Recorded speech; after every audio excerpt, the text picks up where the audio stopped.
Coming up, with OCC's one-year postseason ban still in question, we sent Leslie Ruiz to ask student athletes about their take on this situation and what the future may hold for their athletic career. Plus, OCC goes green. See how students are celebrating Earth Day by participating in OCC's annual Green Coast Day and the spring plant sale that is being held on the last 2 Fridays of this month.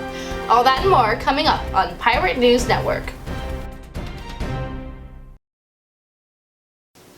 Good morning, everyone, and welcome to the 9th edition of PNN. I'm Nguyen. And I'm Mallory Sullivan. OCC's Horticulture Department is holding its annual Spring Plant Sale on the last 2 Fridays of this month. This event is held in OCC's Garden Nursery from 10 a.m. to 3 p.m. and offers a wide variety of plants and vegetables.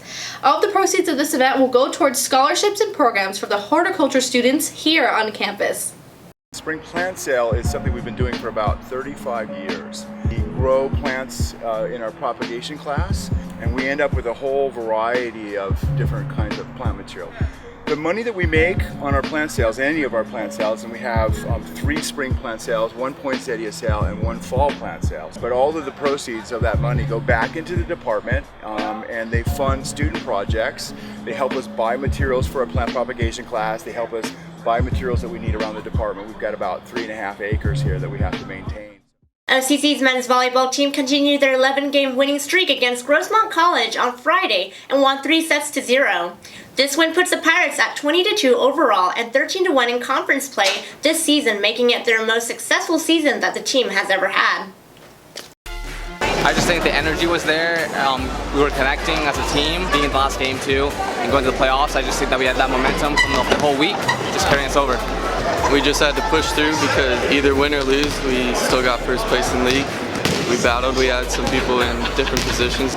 Wyatt Henson, he stepped up big. He's usually opposite, and he played outside today and passed really well. It was a tough match to play because it didn't really matter. It didn't have any effect on the seedings or the rankings. You know, Jordan Hoppy I thought played really well. He's an opposite from Milwaukee. Good to see him play well, and I think that we just kind of out-ball control him. We're a little bit better at the ball control part of the game. OCC's one-year postseason ban for sports teams still remains at large. Leslie Ruiz has the story. With 22 campus sports teams affected by the one-year postseason ban implemented by the CCCAA, the fate of athletic careers of OCC's teams still remains in question.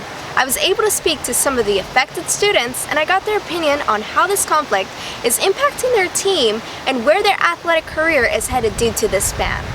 Just fair because, you know, if you break the rules, there has to be consequences. But then again, I don't think it's fair that every sport is being they're being punished for one other sport, you know. So. I mean, I understand where they're coming from, but I think it's a little excessive, and it encompasses like every program in our school. So this is my freshman year here, and now I can't play in the playoffs if we go. So it's a bummer. It means that we're not going to get what we deserve.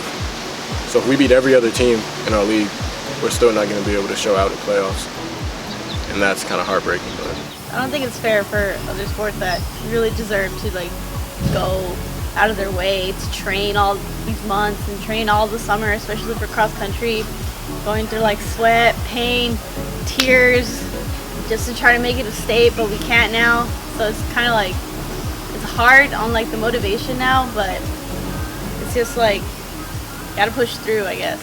With the drama unfolding, who knows what next year may hold for OCC's athletic department.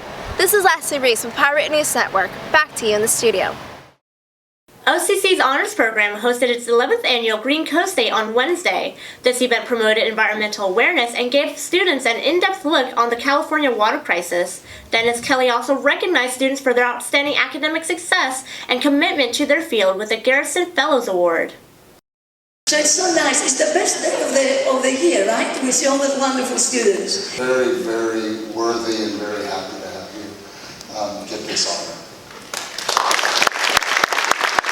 It's just an acknowledgement of excellence in education and effort and striving to be a leader in the student community, and basically showing that it's possible to excel at the community college level. Today was the 11th annual Green Coast Day. It's an exciting event, especially being nominated. I think it was a wonderful honor. I actually didn't know much about it, the award itself, until I was nominated for it, so I was kind of surprised and excited to find out about it. But I think it's a wonderful opportunity because I think it gives students something to strive for, and also the fact that Tom Garrison is the one whose name is honored. He's made such an amazing impact, and so I think part of us receiving is also honoring him at the same time.